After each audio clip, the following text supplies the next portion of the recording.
In this video, we're going to learn how to insert and delete page breaks in Excel. Sometimes the data we have in Excel doesn't print as it's displayed on screen.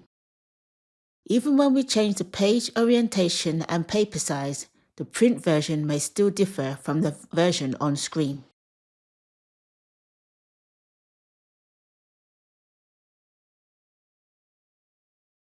To ensure data fits onto a specific page, click on the View tab and click on Page Break Preview. Now we can see where the page breaks are and which data will print on which page. To set page breaks, drag the dashed blue lines horizontally and/or vertically until it's contained within a page. Now when we print the data, it fits onto a single page.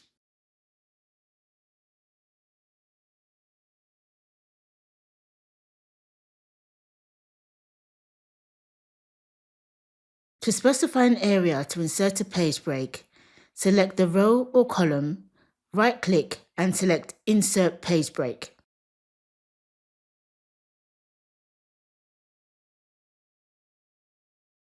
You can adjust the page break by dragging the blue line horizontally and/or vertically.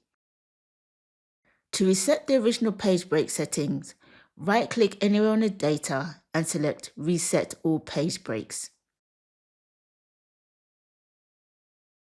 It's important to note that the size of the data will determine whether the data will fit onto a single page.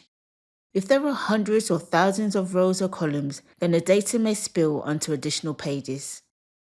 Thanks for watching. Be sure to like this video and subscribe for more.